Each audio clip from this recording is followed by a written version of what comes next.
Kia ora, Helen Brahms here, coming to you live from Surprise in Arizona. Welcome to Porch Light Letters podcast, number 2213, Still Becoming.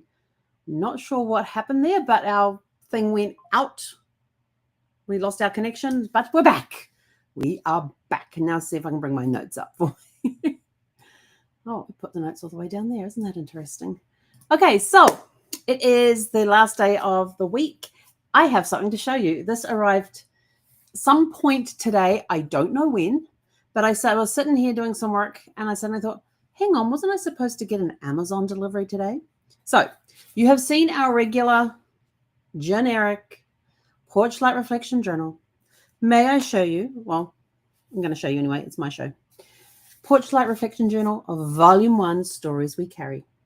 And on the back, Volume 1, Stories We Carry. And all the questions in here are from the podcasts that were on that week. There are a few extra in here to make it up to 21. It's got here on the welcome page, the QR code here, so that you can scan it and it will take you to the podcast listing where you will find the podcasts that these questions came from. So you can watch the podcast as well. And I don't just have Volume 1, I also have Volume 15, The Shape of Grief. This one was based on 7 episodes because we started the first one on the Sunday with bringing Zephy home and then worked our way through. And again, it's got the QR code in there.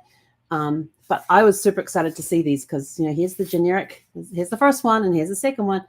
But you know what? This one still feels thicker, but they have the same amount of pages. So I'm wondering if they changed their paper. But I did notice on the inside, because I had to do this when I was uploading, is that notice it's white. Whereas in the original journal, which was done a couple of months beforehand, we've got the gray borders. Sometime between when this was printed and this was printed, they would not allow borders, even if it was the background color, to go beyond the print zone. Go figure. I don't know. But yeah, this is the original one. It feels heavier than this one. So I don't know if I haven't had a chance to have a good look at it or anything like that. But yes, I've got Volume 15 and Volume 1.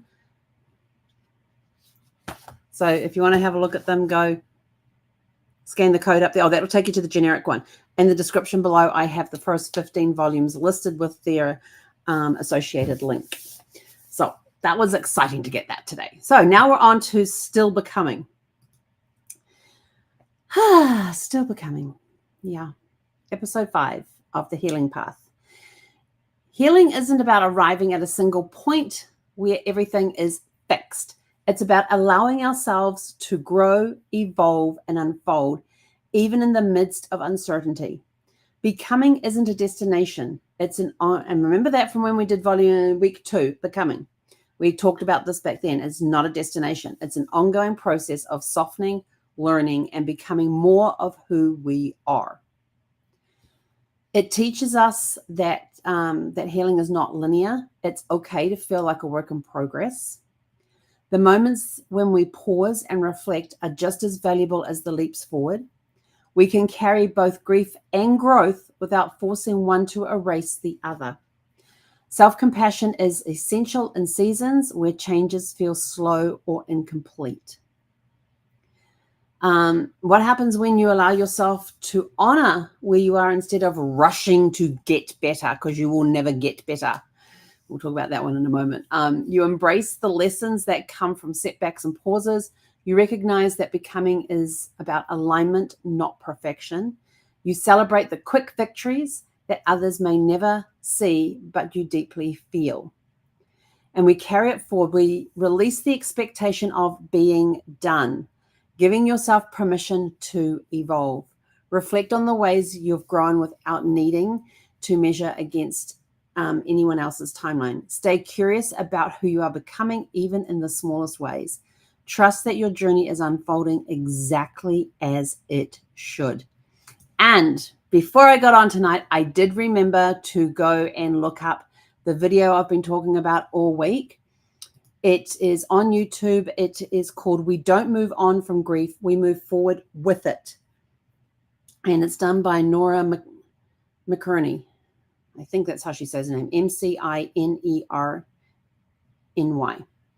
And in the description, it says it is a talk that by In a talk that by turns heartbreaking and hilarious, writer and podcaster Nora McCurney shares her hard-earned wisdom about life and death.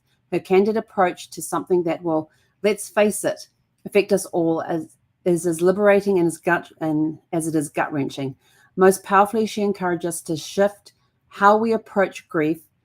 A grieving person is going to laugh again and smile again, she says. They are going to move forward, but it doesn't mean that they've moved on. It is a fantastic 15 minutes, just over 15-minute presentation. Let's see if I can show you this. Come back here. We want to go share screen. This one, allow jeepers, and share. So this is the screen here. This is the person who does the talk, and you can see down here it's called "We Don't Move On from Grief, We Move Forward with It." It is a fantastic 15 minutes. And I will say this is that when I watched it, I didn't even notice the time. I did not know it was 15 minutes long. It's just started down here and it says 15:05, but that's a few seconds in. But it is a fantastic, fantastic TED Talk if you want to go and watch it. And that's Nora McKinney.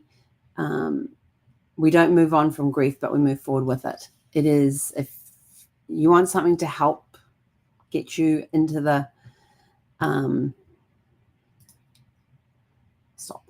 want something to help you move forward without moving on, because you will never move on. You only move forward, and you'll be moving forward with it.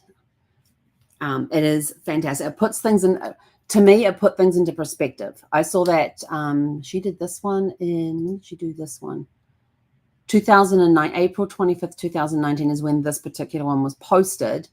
And I probably saw it in the early stages. So probably around April, May of 2019, and Brad had passed in September 2017. It put things into perspective for me and helped me to keep moving forward. It is a great video. If you get a chance to watch it, please do. Especially if you are grieving, it helps immensely by putting things into perspective for you. When we honor our becoming, we pass forward a story of permission to grow slowly, to heal deeply, and to hold space for all the versions of ourselves along the way. Because there's never going to be one version of us. There is going to be multitudes of versions of us, because every day we are evolving, every day we're moving forward. So yeah, there's going to be a lot of us that makes up who we are. So here are our four reflection questions for you. In what way are you still becoming right now? Excuse me. Question two. How have your recent challenges shaped who we are today? Question three. Where do you feel called to soften, grow, or shift next? Number four. What does giving yourself permission to evolve look like for you? Some interesting questions to answer. Let's see. Our closing thought for this evening. This is a short one tonight. There's no finish line here. You are becoming every day, even on the quiet ones. Trust the unfolding. You will never, and I'm going to add this on, you will never stop grieving for your loved one. My mother-in-law passed when she was 91. She lost her husband over 20 years prior to her passing. So she was a widow for 20, when did he pass? 1990, 2000. Yeah, over 20 years, almost 30 years. He had passed almost 30 years beforehand, and she never stopped grieving. I asked her about it one day. We sat down. We used to have some good conversations. Brad would be off in the office. I'd sit with her. We'd have some great conversations.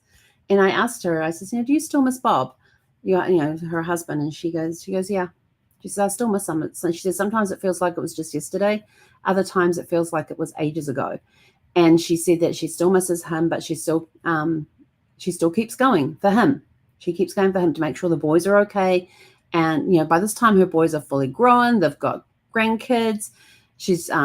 had she just become a great grandmother at that time? No, she hadn't become a great grandmother at that point. But she just kept on going and basically she said, my role right now is to keep the family together and keep everybody happy and all of that and make sure everybody's okay. And I'm like thinking, and here are your sons in there, Brad was in his 50s. and he's the baby of the family. So she's still making sure that the rest of the family's okay. That was her. She said that was her role once her husband passed, was that she had to take over as the caregiver of as the protector of the family in a way. And also like interesting perspective, but she never stopped grieving for him.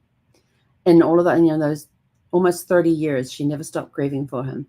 And I thought that was so beautiful and such a deep love for her husband. It's like when Brad was diagnosed with cancer and we had our 3 a.m. conversations and he told me, he says, I just want you to know that if anything happens to me, he says, it's okay with me if you want to get remarried. He says, I just want you to be happy. I want you to keep moving forward, going after your dreams and goals, but I want you to be happy. So if somebody comes along who is worthy of you, he says, I want you to know it's okay. And I remember turning my head to him because we're in the dark, and I looked at him and I said, that's never going to happen. And he looked and he says to me, he goes, why? I said, because you're it. I don't plan on, I says, you're it. I'm done. I says, if anything happens to you, I'm just going to go on by myself. And he says, no. He says, you've got to find somebody to keep you company. And I think he was kind of like a little panicked. It sounded a little panicked at that point, but I've never had the urge. Yes, I miss the companionship. Yes, I miss having somebody to talk to.